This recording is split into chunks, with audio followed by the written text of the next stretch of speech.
it's Liz Yuille from Old Stables Crafts, UK Stampin' Up independent demonstrator. Thank you for joining me again today. Today I have got this card, which I love. And I don't know if you can see, but the cardstock has got shimmer on it. And I've kind of gone for the whole grey tone-on-tone look. So I thought I would share this with you today. So this cardstock, and here's another piece that I've already prepared because this does take a while to do. This is grey granite. Grey granite? Is it grey granite? Or is it smoky slate? Shall we find out? Sorry, I think it's grey granite. It is, it's grey granite. So it's our new grey. I say new, I mean it's new from the beginning of the new and the current annual catalogue, so it's kind of new-ish still. And I've just sprayed it with some of the champagne shimmer paint, which I diluted just a very, very, very few drops in some rubbing alcohol and then into a spritzer and just sprayed it. You should have seen me do that before. I've done it numerous times. So yeah. So that this is what I'm using. This was sort of the inspiration for this card, because having done this, I then needed to do something with it. So yeah. So let me show you what I have done and what I've used. I'm using the Foliage Frames dies.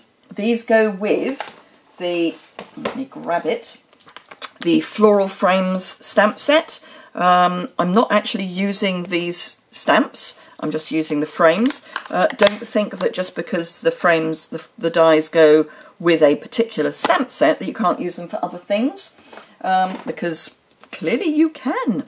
So I have already die cut each of the leaves, and I've basically run all of these leaves through with some vellum.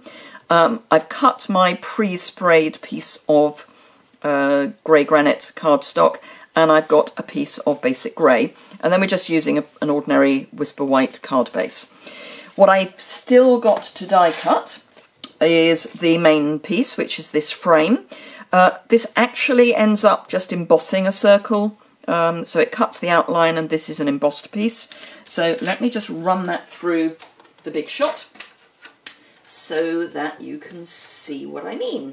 And I'm just using this scrap of glimmer paper for that. I love our glimmer paper, particularly now that we've got the new glimmer paper, which is a little bit thinner than it used to be, so it's much easier to die cut. It used to be a bit of a struggle to get it to cut nicely through the Big Shot, but you can see it die cuts really nicely, and then I tend to push from the back forward, and of course our glimmer paper, rub it however you want, it doesn't come off. So really great. So that's the only die cutting that we need to do now. So let me pop that to one side. The first thing I'm going to do is some heat embossing, because I want the sentiment. So I'm going to use the matte, and all the dimensions as ever will be on my blog, which is linked immediately below in the description bar. I'm using the Timeless Tidings stamp set.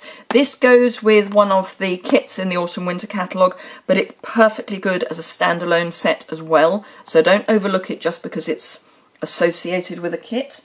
I'm using the Sending Good Tidings of Comfort and Joy, which I've got mounted up on a C block. Now, the trick to this, because I'm going to be using punches, not dies, is to make sure that you stamp near enough to the edge that your punch can go in. Ask me how I know that. Right, so silver embossing. Now you could, if you were really clever, and by really clever I mean you're able to line things up really well, which I'm not. Now of course you could use a stamper artist to help you. You could punch out your circle first, but I like to do it so that I can line up my circle so it's absolutely ping in the middle of what I am embossing, what I've stamped. So trusty cheese board, heat up my heat tool, which I have to say this morning, because we've got a frost, wafting my heat tool over my hand is really rather nice. I'm filming this at the weekend, and I forgot that I don't automatically put the heating on in my craft room on at the weekend, so it's a little chilly in here because it's at the back of my garage, or our garage. Right, let's not blow my vellum around. So you want it close enough but not too close to your embossing, and then as soon as it starts melting, move, because otherwise you can overheat your embossing powder, and then it goes matte and it kind of burns into the cardstock. It's really not a nice look, so don't overheat. Right, so make sure that's properly dry, because it will be liquid, and just hope, yes, that I am near enough to the edge without being too near. So this is the 1 3/4 inch circle punch, and I'm just punching that out. And then I'm going to bring in a piece of vellum and the 2 inch circle punch and just punch a circle out of that, because that's what I'm going to mount it on.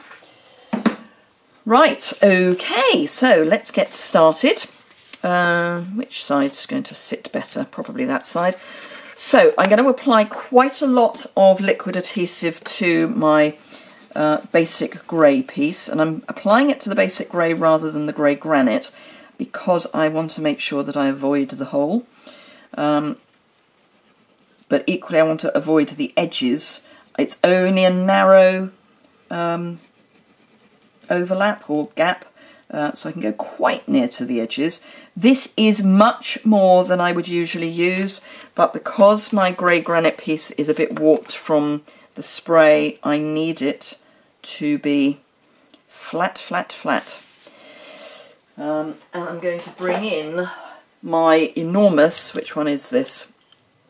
F block, and I'm just going to pop that up the top there with the F block on top, just to help that flatten down whilst I build my piece.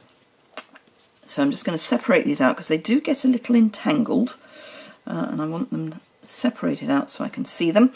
Now, the way I've done this is just to add some snail to the back. I'm just going to start with a couple of strips and then add in my vellum. Now, I think personally that there is a more involved side and a less involved side, and this for me is the more involved, so I'm going to have that as the bigger piece. So that's going to be, so as I've done here, that's going to have more.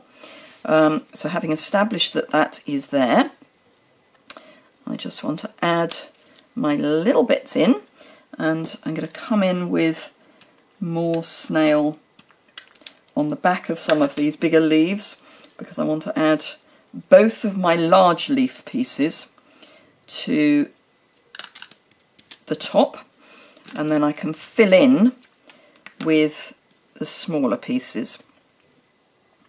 So let's see, that's there.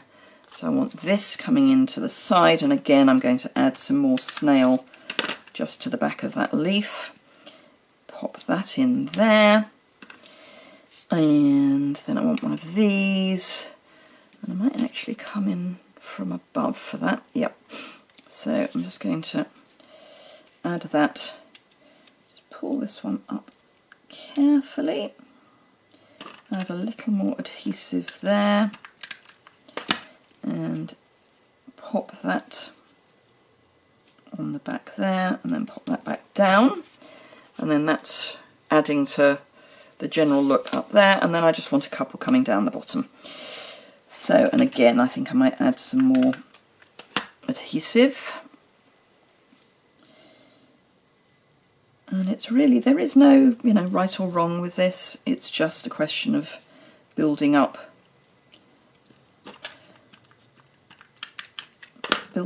a layer.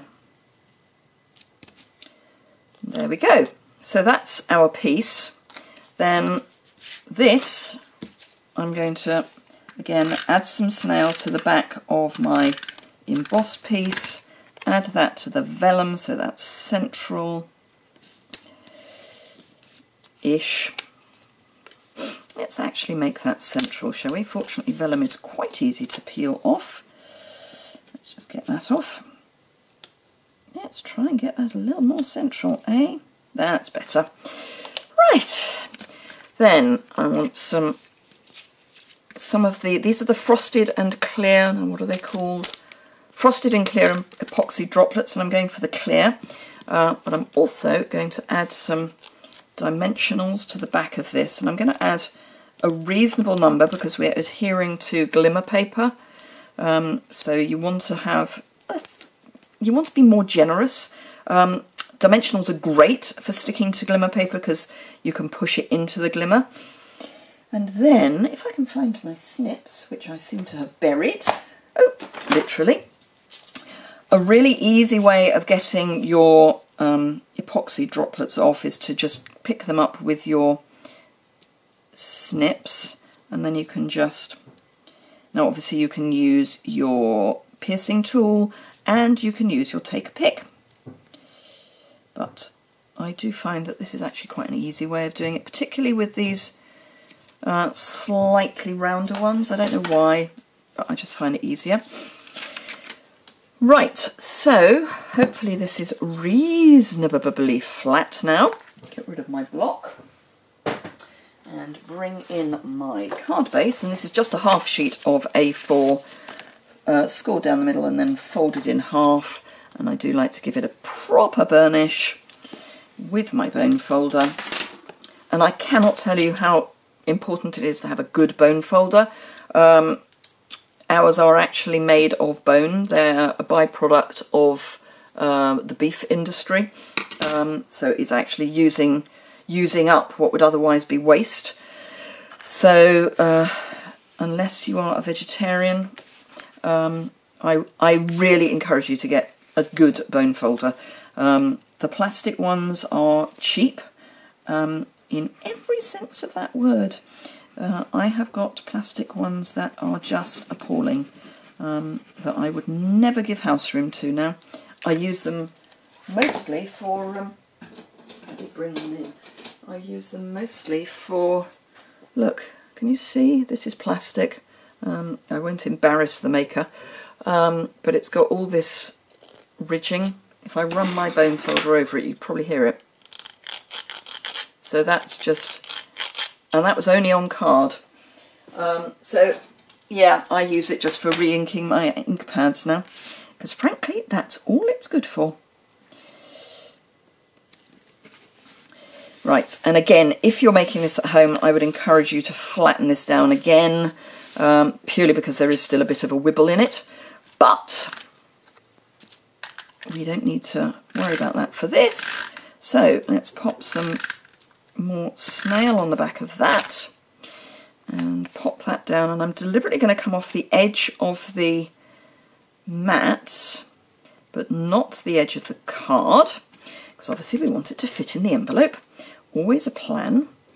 Now while I remember, it's November when you're seeing this, so I've got my November giveaway, well I say giveaway, my November prize draw. So if you shop with me and use the host code, for every £30 you spend in November, you will have a chance to win a set of the Many Marvellous markers, which are £112.75 in the catalogue.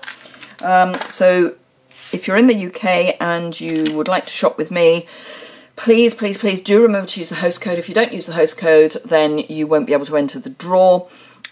So yeah. Thank you very much indeed for watching, and I hope you enjoyed this. I will link all the information on my blog post, which is immediately below. The host code, the very important host code, is there, as is a link to my online store. If you click the link to the blog post for this, you'll get all the dimensions and all the products I've used. And again, there will be links to my online store. Thank you very much indeed for watching, and I hope to see you again very soon.